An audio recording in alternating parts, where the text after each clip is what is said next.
And with this idea, 21 NGOs in China came up with this Green Choice Initiative in the year 2007, calling upon the consumers to mind the environmental behavior of factories in China, and also calling for the major brands to green their supply chain in China. Today, that coalition have grown to 39 local NGOs. They spread across a vast part of China, and we want the major brands to commit not to source from polluters before they actually have all made certain commitment, but it's difficult to check. They have an excuse, I don't know who are polluting, who are not, but no longer. If you type in the keyword into the system, you will find whether they have a government-sourced records of violation, and according to which document they have been found breaking what rules in which year. And then we provide them space, one after another, they started coming to us about the social pressure, and we provide them a chance to make their own feedback, and also provide following up monitoring data. All these permits, all this monitoring data, which are used to be not accessible, increasingly they are. And some of them want to be out of the list. We insist that they go through independent third-party audit under the supervision of local NGOs, and many of them did that. As Mei Ling mentioned, we are working on some of the IT project, clean IT project. The reason is that since 2009, we have a whole series of heavy metal poisoning cases. And I looked into our website. We found many of these IT manufacturers break the discharge standards, and quite some of them are the suppliers. We can link them to the major IT brands in the world. So at the end of the day, we put up this brands, 31 major brands, not just international brands, but some of our local brands like Lenovo, like Haier. We put them together and started our interaction with them.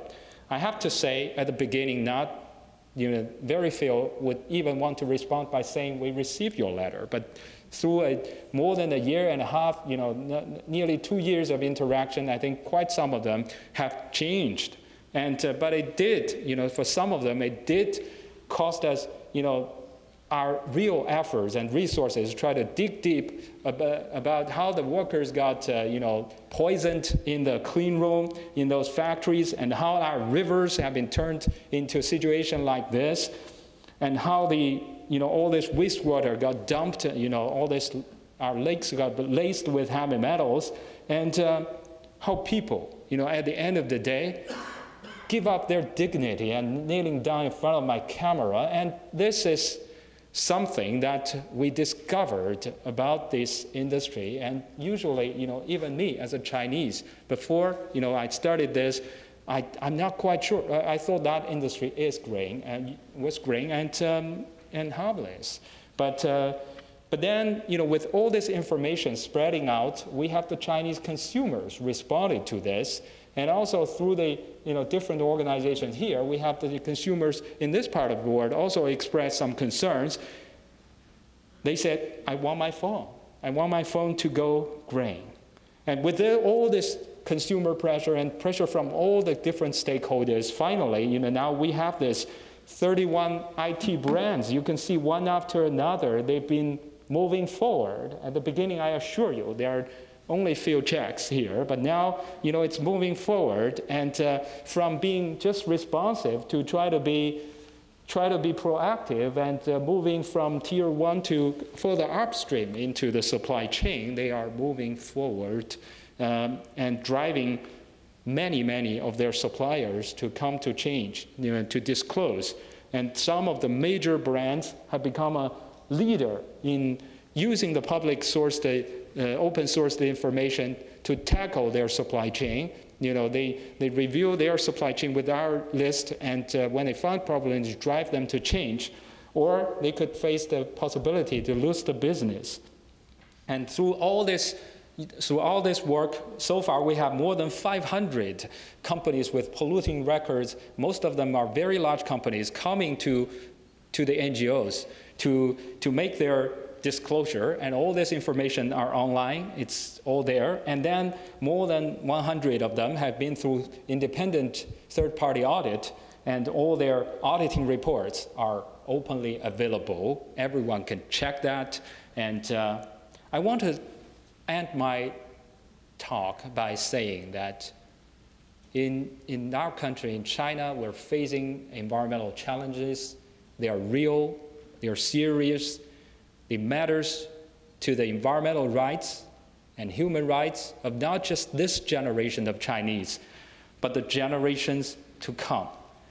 But with all the gaps I described about our management, our governance structure, we do witness some progress, social progress made in China, especially on expansion of environmental transparency and also on the deeper public participation, including NGO activities.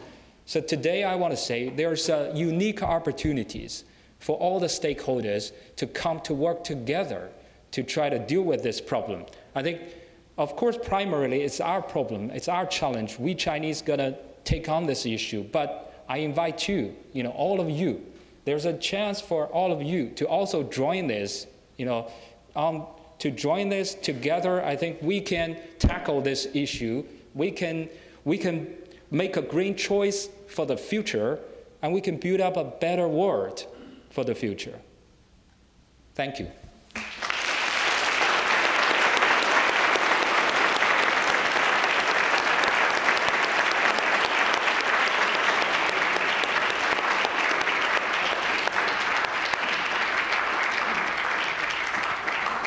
Thanks so much. We are going to kick off our discussion tonight. We have two of our distinguished guests from the audience who are going to join us to start the discussion. We have Francis Beinecke and Andrew Nathan.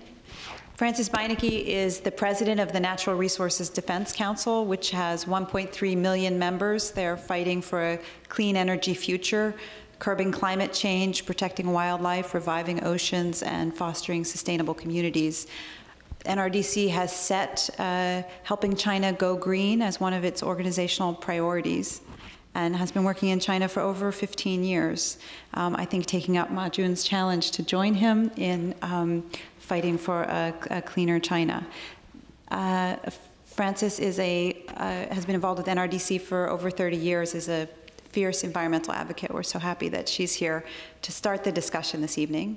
I'm going to also introduce our second discussant, Andrew Nathan. Andy is a professor of political science at Columbia University. He's a major scholar on human rights and China.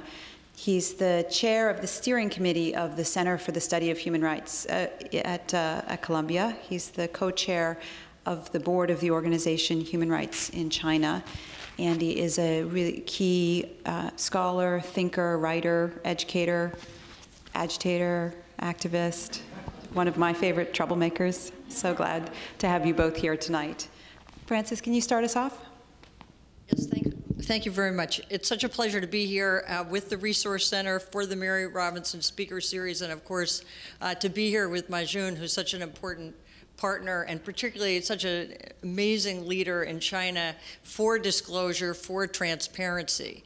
So as Ma Jun, you were speaking and telling us about the 90,000 violations and the 31 companies, and when we look at the amount of pollution in China, I often think when I go there that we have outsourced our pollution from here to there, that the consumer products that we buy, half of our computers and refrigerators come from China. I think 90% of our batteries, compact fluorescents, come from China.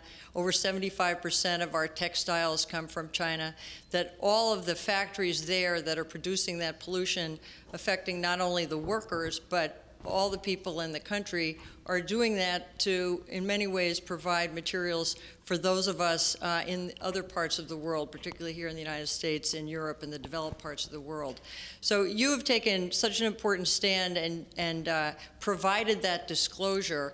I'm interested, first of all, in what kind of response you're getting from the Chinese government. People often say to me when I go to Beijing that NRDC, small NGO in the United States, has more employees than the Ministry of the Environment.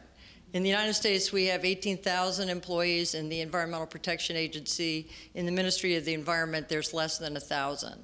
So what do you recommend? What steps can we take as NGOs in other parts of the world in international fora to get these issues into the forefront of leaders in China, so that these issues that you're raising from the bottom up, where you're getting people on the ground, affected consumers, to participate. It has to be bottoms up, but it also needs to be top down. We need to seek the enforcement of the laws that China has. You're identifying from their own records 90,000 violations. So you have an important role to play. They also have an important role to play. Is there a role that we as international NGOs can play to hold the government more accountable, get this higher on the radar screen, so that the health of future populations in China benefits from cleaning up the pollution? So if you could just address that. Thank you. Thank you, Thanks, Francis.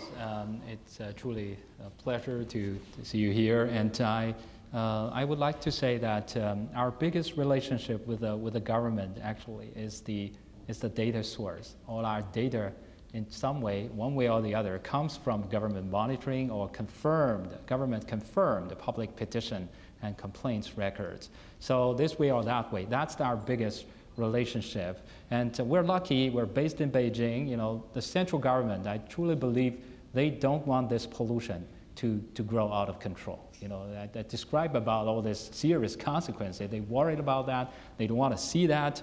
And but when it comes to local government, it could be another story, because increasingly they come to us, they approach us, they visit us, they call us, but many of these are kind of activated, triggered by the all these local companies on our list, because increasingly our data started showing some sort of a checking power to them, and they call and say that this is a major taxpayer, that's a major employer, you know.